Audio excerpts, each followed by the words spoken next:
You're listening to the Good Old Boys Fantasy Football Podcast. Now here's your hosts, Kevin, Derek, and Alex. Alrighty, welcome in, ladies and gentlemen, to another episode of the Good Old Boys Fantasy Football Podcast. I am Derek, and joined as always by your co-host, Kevin. Kevin, how are we doing tonight? I'm doing a lot better now that stinking Georgia game's done with, man. Like that thing, what a roller coaster of emotions that was. As we're starting the show, I'm getting text messages from people asking, was I freaking out during the game? And my honest reply is no, because I was being held at Nerf gunpoint by my wife, so that way I didn't wake the kids up. So I had to remain in check, if you will. But no, I'm doing all right, man. Good holiday, good day today. Spent most of the day getting all the Christmas stuff up, and even spending dang near all day doing it. I say all day. I slept in. So There you go. we started at like a solid 10:30 instead of like a 8:30 or 8. But regardless, it was worked on that all day. So inside's basically done except for the big tree. Outside, I got some more lights to put up, but that's all right. That's what tomorrow's for. There you go. There you go. How's your holiday, dude? You have a good time with the family? Yeah, it was good, right? It had a lot of fun. I've got kind of the opposite going on the Christmas side of things. The outside is done. The inside is just getting started. So that'll continue on this weekend as well. So, but yeah, no, the holiday was good. Got to see the fam a little bit. Got to do the things there. So definitely a good time, and time well spent for sure. So, but there was a few games out there as well. Kind of where do you want to go as we start unfolding this? Well, I guess we just take it from the top, right? We had the Bears Lions game. Yes. And kudos to the Bears. I was in the camp that most people were, I believe, and thinking the Lions were just going to have so much juice running through their veins that they were just going to go out, and it was basically going to be another 50 burger for the Lions, and the Bears were just going to get left in the dust. And it started out to That be way, looking for sure. that way, and the Bears just found a way to hang in it and crawl back, and even had a chance there until the debacle at the end with not calling timeout and all the things, and now not necessarily because of that one thing, but definitely a accumulation of different instances all snowballed together. Matt Eberflus is now out as head coach of the Chicago Bears. The first in-season firing of a head coach in the 105 years of the franchise's existence. So, Right. I mean, he's able to see. He's able to say that he was the first for something in that franchise. That's true. That is true. And actually, you're right. Like I think that timeout debacle, that was the final straw that said, you know what, we're just going to make the change mid-season. Things go a little differently there, right? Like you very well could have held on to that until the end of the season, right? Like Yeah. Even if he calls it and they miss the kick, right? Like I still think he has a job. Like I think you're right. I think that was the straw, like that single straw. But you I don't know. I saw a stat earlier today. He was something like 5-18 or something in one score games, or so. I mean, something ridiculous. Like he was terrible in one score games.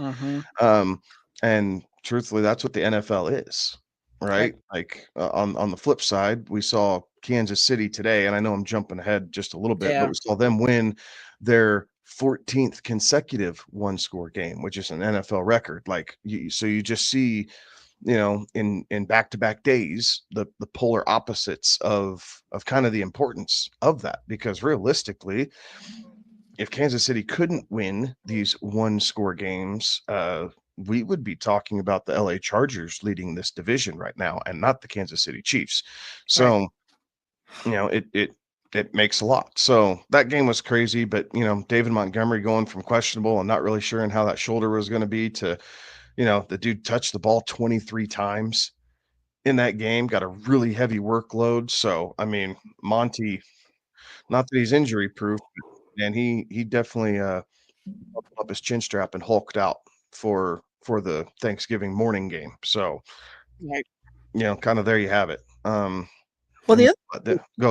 The other thing that was really interesting with that Detroit game was their inability to put the ball in the end zone in that first half, right? Like they had so many times where they got down in there into the red zone and they settled for field goals there at the end, right? Like, and that's one of those that as we got to halftime on that and they're up, I want to say they were up 16-0, something like that, right? Like they were up by, and just looking like looking like that game wasn't even going to be close. And they go into halftime and it becomes this very, very different thing.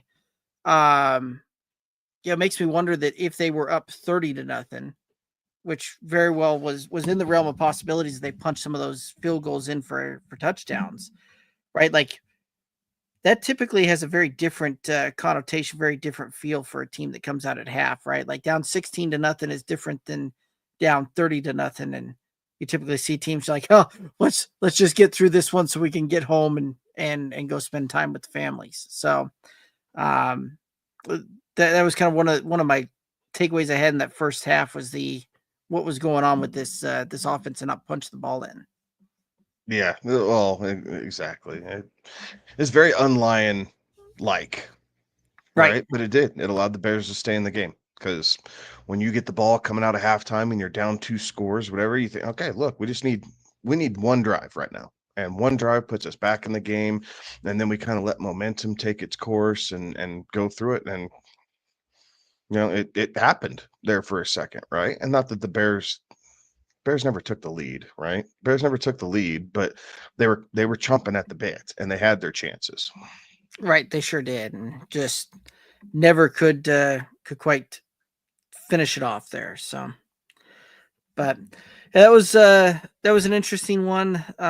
You had the Giants and Dallas. That actually turned out to be an okay watchable game there for the most part, right? Like that was two teams that were bad, but because they were both bad, it actually turned into we got to see some good plays in there. Right. Yeah, you saw, Malik Neighbors. Malik Neighbors had himself a solid game, right? With Drew Lock at quarterback. Obviously, the pick six was super exciting, coming there off that screen pass that the Cowboys batted it up to himself and then ran into the end zone.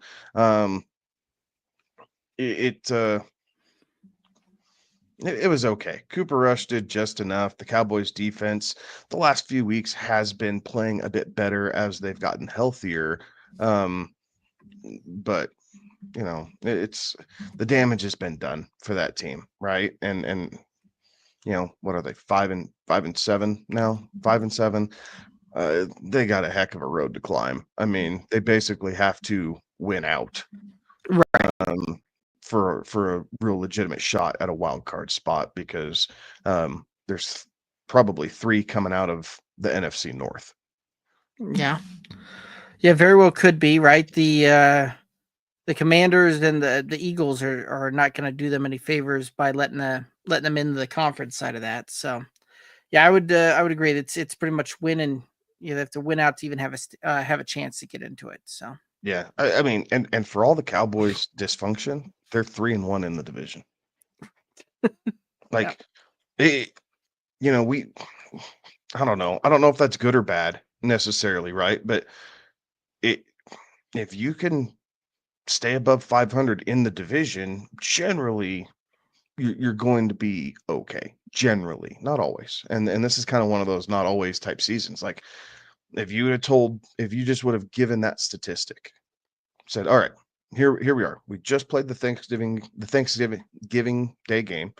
Cowboys beat the Giants 27-20 on Thanksgiving, and now they're 3-1 in the division. What's their record? Go. Yeah, you're not saying it's 5-7. You're not saying that it's No. a losing record. No, not at all. So it's just one of those things. It's how it's worked out, But oh well, it was probably the least appealing of the 3 games, but I think we all knew that coming into Thursday that it was going to be. Yeah. And then the Dolphins, proved again that they have a very difficult time playing in cold weather games. And we saw that one come true as well. You know, as I was watching that game, is it the fact that the Dolphins have trouble playing in cold weather games, or teams are just starting to figure out how to play against Tyreek, and without that big shot, the Dolphins can't manage? That could be some of it. I don't know. Like, it's not that Tua wasn't completing passes, right? And it's not that he was inefficient and turning the ball over. But Tyreek was nowhere to be found until basically the 3rd quarter. Achane got another receiving touchdown, so he's doing his thing. But I don't know, man. Like, they have so much speed and power in that offense. It just, the games where they lay an egg, I always scratch my head a little bit. Like, do you try and get too cute? Like, I don't know. Like, it was just weird. Like, Jonnu had himself a game. So if you started Jonnu Smith, congratulations. You were feeling great coming into the weekend slate. But it just, they don't look like they don't look like a top of the line NFL team. They look mediocre just as a whole, right? And you know, offensively, there's no pizzazz right now. Like, they can't get loose. Maybe it's because their offensive line isn't holding as well as it was before. Maybe it's because teams are scheming up better on the back end, making sure that Tyreek doesn't get deep. Maybe Tyreek's lost a step, and that's part of the problem.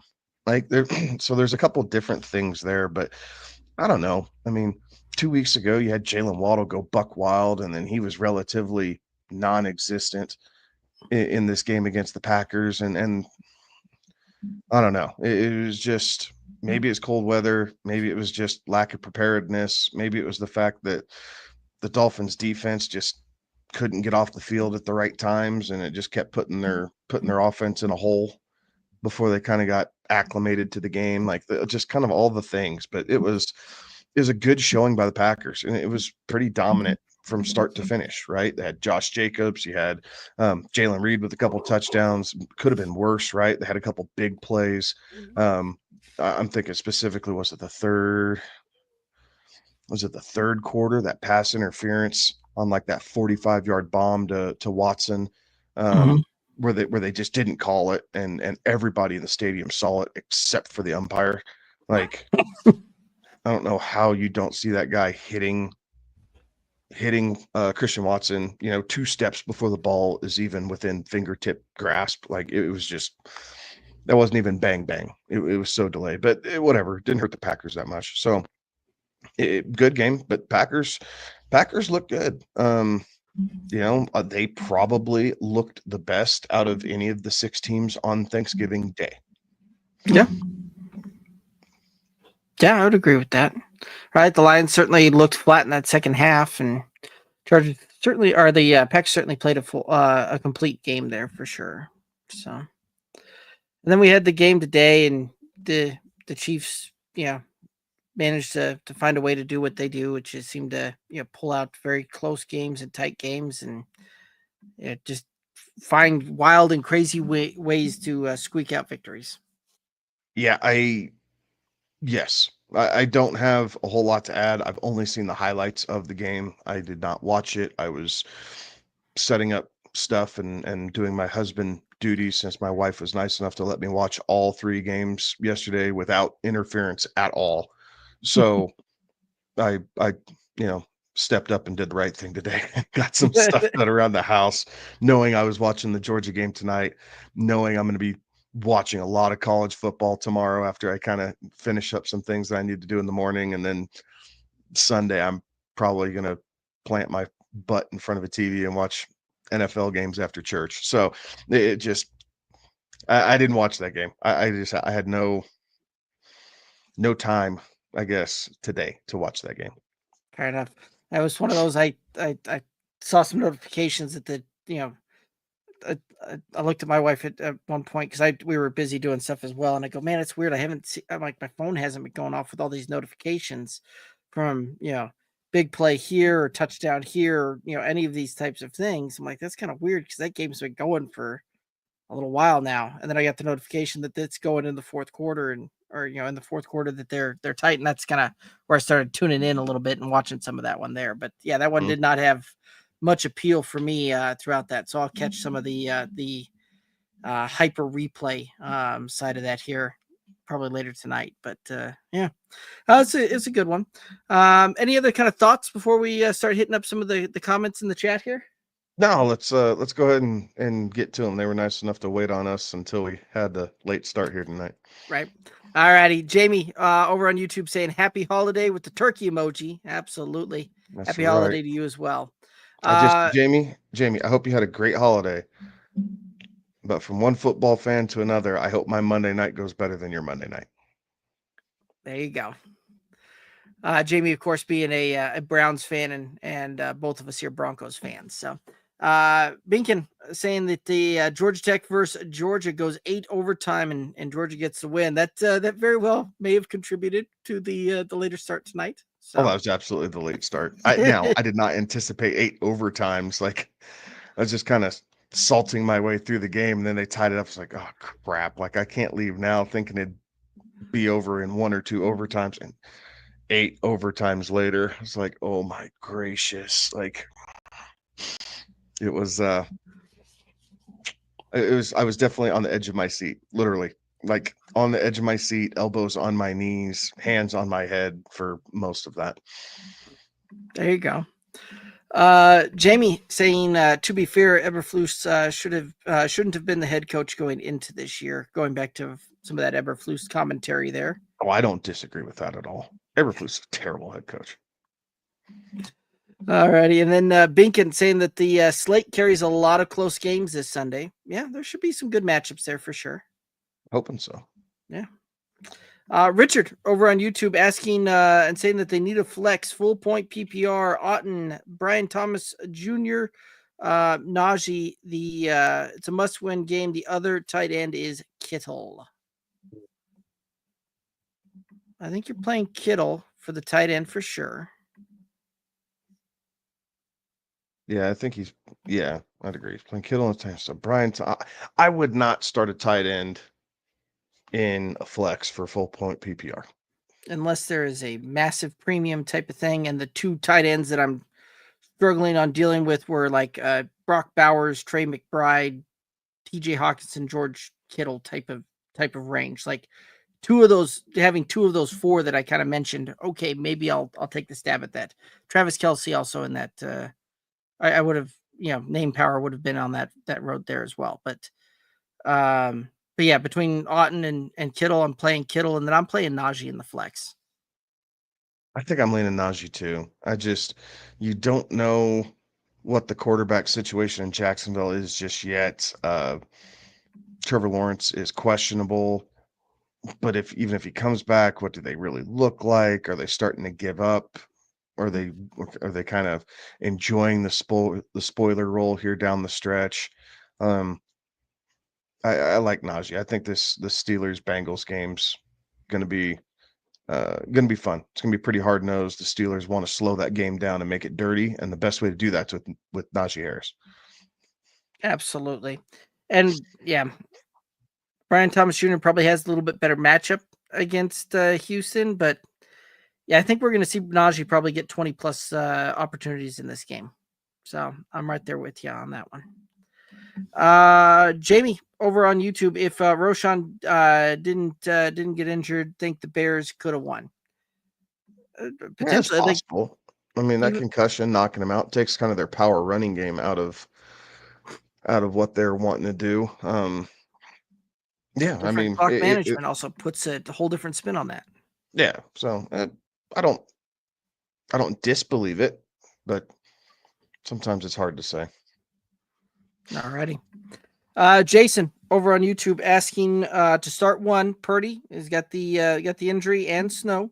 Anthony Richardson, Will Levis, or Trevor Lawrence also with the injury. If Purdy's cleared to play, I'm playing Purdy. Yeah, I think I agree. I mean, unless you are trailing by a boatload and you just need a big high output game, you could say Anthony Richardson and just try and play on the upside, but definitely not Levis. Trevor Lawrence, first game back from injury, no thanks. So then it goes back to Purdy or Richardson, and I'm still leaning Purdy. I don't know, man. I can't trust Anthony Richardson, and I get it's New England. I understand it's New England. But I don't know, man. I have a really hard time trusting that. Yeah, and I mean, Purdy did put in a full day practice earlier today, right? And it certainly seems like he's in line to start. And again, it's one of those I like the floor that Purdy provides there.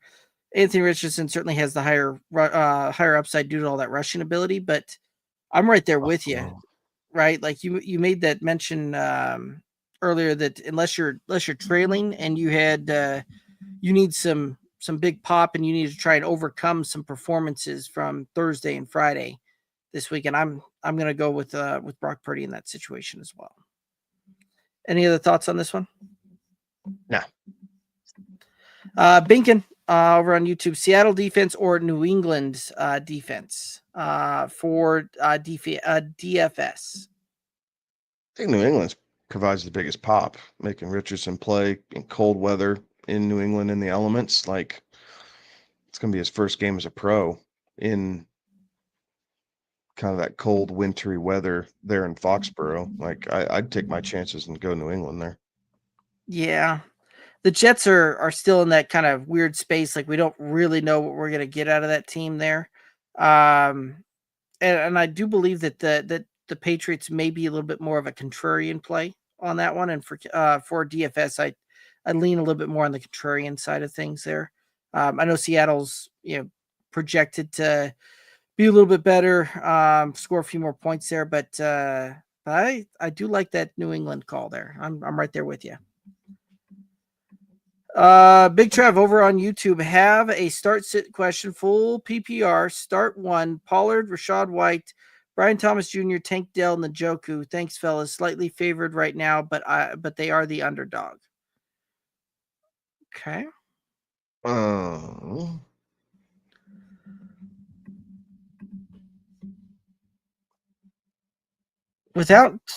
Before I start really kind of thinking about this one, the one that immediately kind of jumps at me is Pollard there. That's what I'm thought as well. Thought Pollard was the one that jumped because he's the one who's truly not. Rachaad White's been sharing the backfield and Bucky's been on a tear lately, so I do think Rachaad gets a touch of a downgrade. Again, Brian Thomas Jr. With potentially Trevor Lawrence's first game back, and if not, it's Mac Jones. Like, I don't want that, especially if you're looking for consistency. Tank Dell, same thing. He's an upside play. He's not necessarily consistent play. And Njoku's interesting Monday night. But again, if you're playing a flex, I don't want to play a tight end in the flex. So by this standard and how I'm reading into this, you have a better tight end option than Njoku starting. And so I don't think I'm going to look for lightning to strike there consistently. The Broncos defense has been legit, even with Jameis willing to throw the ball 40 times a game. So by process of elimination, that makes me go back to Tony Pollard. And that game in Washington kind of sets up to be a good running game. They're not going to throw it a whole lot. Again, cold weather, wind, all the elements, everything else. So they kind of need to control the clock and keep Jaden Daniels and company off the field. And so Tony Pollard's going to be their best option. Yeah. I think Tony Pollard certainly gives you the safest floor, which if you're slightly ahead in the projections, all of that, right? Like, I think he's got the highest floor. I think the only other guy out of this that we talked that are the options there that could have a potentially higher ceiling is Tank Dell, but that's a boom bust play there, right? So I think Pollard still gives you enough of a high high enough ceiling play that they feel comfortable with that, and certainly feel good enough playing the higher floor out of the other options there as well. So Yeah. I think If you were favored, or I guess if the other team was favored to win by like 15, right, and you needed a big boom day, but Tank Dell's gonna be your best shot to get that. To Right. echo what Derek said, but with you, again, slightly favored by the metrics, whatever, even if you're the underdog, like I don't find that enough of a reason to go boom bust with Tank. I'd rather take the, you know, 12 to 14 points that Pollard's going to give me and maybe get lucky and he falls into the end zone a second time. Right. I like it. Jason over on YouTube, start 2, Cooper's in the snow, Jennings in the snow, Pittman with no downs, but Gonzalez likely on the coverage on him, and Stevenson. I'm going Stevenson. Mm-hmm. And then probably Cooper. Yeah, as much as I want to try and find a different option there, I think you're right. I think it's Stevenson and Cooper. So, alrighty. Joe over on YouTube is torn between Stafford or Darnold. 6-point passing TDs plus 10-point bonus at 300 yards passing. The bonus makes him think of Stafford. Okay. I don't disagree with that. I think they're really close. Like I think they're really, really close. Darnold's been okay, but maybe a little shakier than what he was at the beginning of the season lately. Stafford's kind of hitting stride now that he has a full complement of weapons on the offensive side of the ball. So I think that'd make me lean towards Stafford a little bit. And just kind of allowing him to pick his poison, right? Cooper Cup or Puka Nakua or if Kyron Williams kind of gets his groove back and plays like he was the first half of the season here. So I think they got a ton of weapons there in LA. Use Stafford. Well, and the if you get a 10-point bonus at 300 passing, like Sam Darnold hasn't gotten there once this season.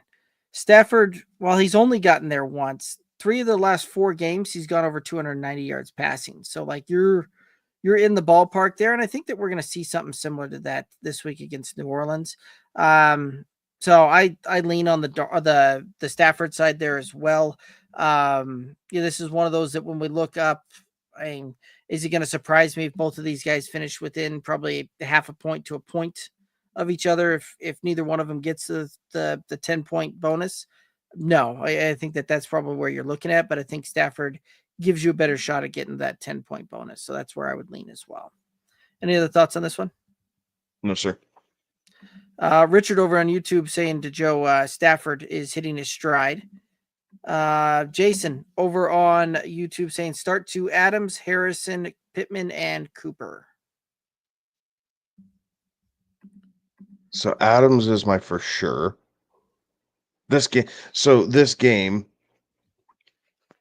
is kind of built for Aaron Rodgers and Devontae Adams, right? They played so many cold weather games, snowy type games in Green Bay that for me, there's so many things that just kind of click that I could see Devontae Adams having an amazing day for him. So Adams is the no-brainer for me.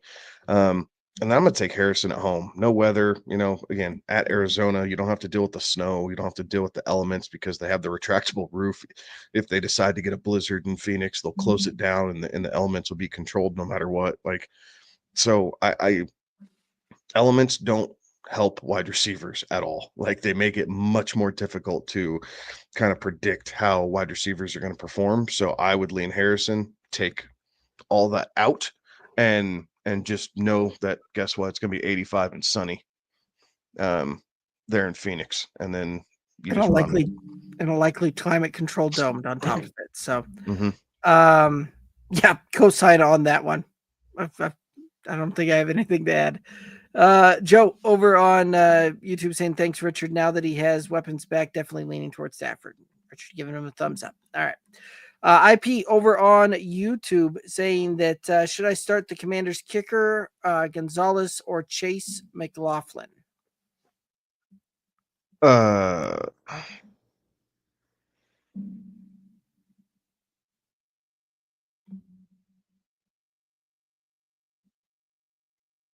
I don't know. I don't know that I love any of those this week, honestly. Again, elements.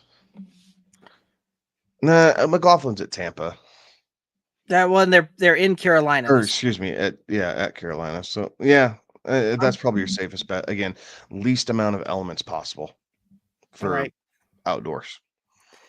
That's where I'm at. Bacon saying that they took Georgia when they were getting some points at halftime. That looks very, very good at this point. Heck yeah. I took Tech at minus 15.5. So I don't think Georgia's covered a spread all season long except the Texas game. I think the Texas game is the only game this year where they've covered. I'm sure I'm wrong about that. But any big Power 5 opponent. There you go. Binkin over on YouTube, Jordan Addison or Tank Dell, half-point PPR. Addison, he's been hotter lately. Yeah, I'd agree. Joe over on YouTube, you said you like Najee this week. Do I dare flex him over Drake London in half-point PPR? No, I wouldn't. I wouldn't either. I can't even find a reason to try and give you that would make sense on that one, right? Yeah, I would not. I wouldn't get cute about that. I'd play London. Yeah, and if you're trying to flex London, I'm curious to see what wide receivers you've got that you're already throwing that in there.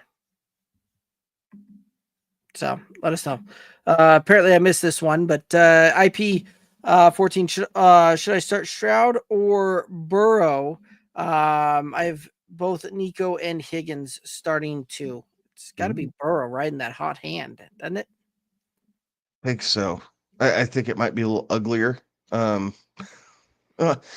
mean, yeah, both. Stroud certainly has much. Stroud certainly has a much better matchup, but Stroud, it's been a hard time seeing him even get into QB1 territory all season long, even with a good matchup here. And this is one of these games here too, right? Like this is going to be this Houston Jacksonville game is going to be a weird one, right? Like I'll just say it now. It's going to be weird. It's going to be one of those that Houston jumps out early, defense, special teams leading the way with scoring some points on this thing, and it becomes a very quickly 20-0 type of game, and CJ Stroud is not, taken out of that a little bit more, and it's a much more of a Joe Mixon type of game. Or the other thing is too that both of these teams just kind of go back and forth, and we don't. And I think we see both teams struggle to get to 20 points when this thing's all said and done, and this becomes a very close, tight matchup there. So, I think you have Stroud by starting Nico. Yeah, I would agree with that. But by having Higgins, you don't necessarily have Burrow. Correct. So I guess that's part of how I'd look at it too. Like you got Nico. If Stroud's going to have a monster day, it means Nico's having a bananas day too. So you capture that. Burrow, Burrow could have a monster day, and it's not necessarily going to Higgins. Okay. Yeah, I would agree with that. Any other thoughts on this one? No. All right. We already answered that one there. I'm not sure how to pronounce that, but RHX over on YouTube is how are we feeling, Pickens or Jennings this week? Pickens. Yeah. Co-sign. They're going to have to score some points, right? Like since Cincinnati's not going to get held down forever, they're going to have to push the ball down the field a little bit to keep up. And Pickens is by far their best weapon to do that. So Pickens, hands down. Co-sign. Big Trev over on YouTube, full point PPR, Brian Thomas Jr., Devonta Smith, Tank Dell, MVS, start one. Devonta Smith. Yeah, I don't really like the every other option in there. I feel is far more boom bust. I think with Devonta Smith, you'll at least get some potential floor in there. So Yeah. Yes. And going up against the Ravens again, their pass defense is not that great. I think we expect this game to be back and forth a little bit. Maybe not super high scoring affair, but I could see, 23-21, something fun, entertaining. I think Smith is absolutely going to be involved in this one. So I'd go Devonta Smith there. Okay. Where do we go here? Lost my spot. Hold up. We're going to get there. All right. Binkin over on YouTube, Goddard or Otten and half-point PPR. Otten. I'm going to play the matchup where the secondary for Baltimore has been pretty lax and pretty easy. Their linebacking core does a pretty good job against tight ends. So Goddard's going to have a tougher day against Baltimore. So I would pivot away from that. I would play Cade Otton in Carolina. All righty. And then Joe over on YouTube's the wide receivers besides London are Jamar and Amon-Ra. Before the chat says my league is full of 6-year-olds. Those guys were my keepers. That's all right. That makes sense as to why you would not have London in a wide receiver 1 or 2 and more of a flex type of play there. I could see that one. So, but heck yeah. IP Brian Thomas Jr., McLaurin, T-Law Plain. It's still McLaurin. I'd go McLaurin. Like I get it. McLaurin hasn't been pretty how he's gotten there the last little bit, but still getting there. And certainly I think he provides much both a better floor and a better ceiling. Any other thoughts on the McLaurin side? No. All right. And Big Trev, back to the Devonta Smith side of things, asking, is he playing? I know that he was limited in practice to finish off the week. I would think that he probably finds a way to get in there, but that's where you're looking at and really just watching the injury reports as they come out there. So if Devonta Smith doesn't go, would you then pivot towards the Brian Thomas Jr., Tank Dell, or MVS? Brian Thomas Jr. Yeah, and that doesn't feel good saying that one. Like, yeah, it feels about as good as it sounded coming out of my mouth. Brian Thomas Jr. I mean, I guess worst case scenario, the guy's going to see 7 targets. Right. And at that point too, Trev, because that is one of those that you're going to have to really make that decision. In the early window, if you want to go with the Brian Thomas Jr. side of things, right? Because they have the earlier kickoff, the Eagles and the Ravens playing in an afternoon game. So like there is going to be some of that. And at worst case scenario, if you decide that you're going to try and roll with the Devonta Smith and the news breaks late that he's not going to be able to go, you can always pivot to MVS with the roster that you've lined out there, right? MVS is going to be very boomer bust, but that's just kind of the way that one would go. But I would still lean more on Devonta Smith than Brian Thomas Jr. heading into this weekend. Any other thoughts there? No, I agree with that. Okay. And IP over on YouTube saying that he's been out targeted by Noah Brown in the last 4 games. Back to McLaurin on that side of things. Yeah, path to least resistance, right? Rookie quarterback. They're starting to shade some coverage over to McLaurin. But he showed against the Cowboys. He's still a one-touch guy, right? I mean, McLaurin is their deep threat along with their, closest thing to a true X receiver that they have. So, yes, he's been out targeted, but sometimes it's the quality of them that matters. Right. Yeah, I would I'd very much agree with that one. And even though that Noah Brown's out targeted him, this is still one of those. Terry McLaurin has put up more touchdowns and yards in the majority of those games than Noah Brown there as well. So I get it. I'm still riding with a guy that's been a wide receiver 1 for fantasy up to this point of the season. So, alrighty. Well, it looks like that's going to take us down here to kind of the end of the questions. And guys, if you have any other questions, concerns, comments, let's go and throw those out there. Let's go ahead and get those chatted about here. But we're going to give some folks a chance to throw some of those out there. But while we're waiting on that, any matchups that you're kind of looking forward to this weekend, games that you keep an eye on, guys you think that may have a little bit of a harder time or a big time here this week? I think Nico, like I said, I think Nico's set up for a big game, so I do think that helps. I think the Jamar Chase matchup with the Steelers is going to be interesting, right? Like it will be a tougher one, but Jamar Chase is so damn good that he can go off any second here. So I think that'll be interesting. Which Rams receiver has the bigger day? Is it Puka again, or are things going to shift a little bit? And now Cooper is going to have a bigger day. Like it's always interesting to kind of see how that plays out.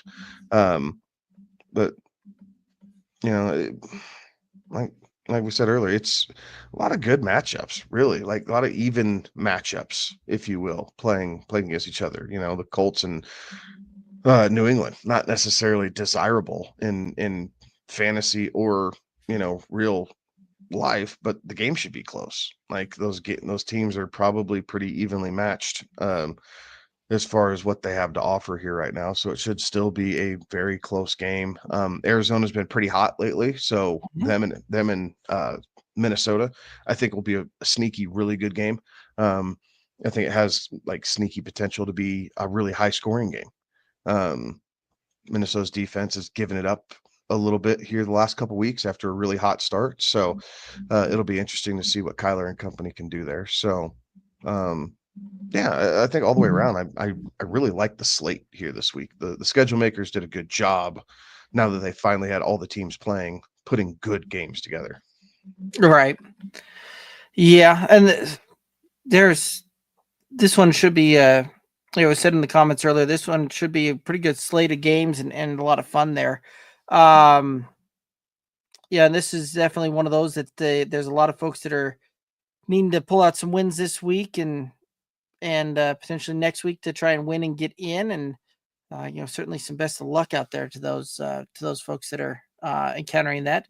We do have Mario with a comment here on YouTube. Good evening. Picked up and lined up Roshan, given the Breece Hall news, and realized too late that Roshan was not playing on Thursday. Dang it. So that does happen. I mean, he played. He just didn't play long. Very long. Yeah. So, that goose egg hurts. So it'll be an uphill battle. I'm closely monitoring the Breece Hall news. Lucky for me, I have at least a pivot, right? I mean, if Breece can't go, I have Charbonnet sitting on my bench, at least in my home league. It's not going to be pretty, but at least gives me a pivot. So right. Some points are better than nothing. But yeah, those are tough, man. And you're trying to do things like that, and you can't control injury. Any of these guys can go out and get a concussion or get injured on any play.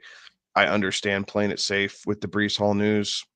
I understand why you think Roshan was the pivot, because you needed points and you didn't have anybody on Sunday that you could change to. So, I'm not going to fault you. It's just bad luck.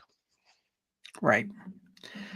Yeah, we've all been there. We've all made those type of calls before, and they now you're going boom.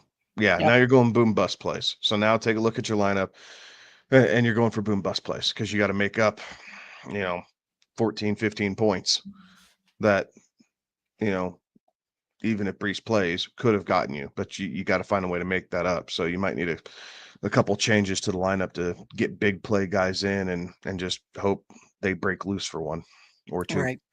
Yeah, for sure. All righty.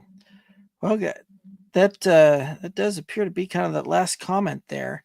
Any we'll kind of start wrapping it up there, unless there's anything else you want to hit up tonight. No, I mean, obviously keep grinding. I mean, I keep saying it, but we're inching closer and closer. So fantasy playoffs are right around the corner. So keep after the grinding stone here as you're jockeying for playoff position or fighting for the playoffs, if you will. Start looking at potential waiver wire moves and acquisitions that can help position yourself for the fantasy playoffs and give yourself some success in weeks 15, 16, and 17. And then, as always, we're at Good Old Boys FF, wherever you guys consume your social media content. But be sure to head on over to YouTube, click like and subscribe, and get your little bell every time we go live here. And we'll see y'all on Tuesday. Absolutely. So I do think that that's going to do it for us tonight, unless somebody gets a question in here at the buzzer. But no, it's we've had some good football already. We got another good slate hit up ahead of it. And as Kevin said, you can find us on all the socials at that handle. And of course, best way to support this independent podcast is over on YouTube with that like and that subscribing. And do appreciate everybody tuning in, chiming in, all the questions, all the comments, all of that. And IP got this one in right here. And no, you're starting Burrow. Yes, agreed. So there we go. Awesome. Well, I do think that that's going to be the end for us. And on that note, he is Kevin. I am Derek. Have a good one. Be safe. Toodaloos.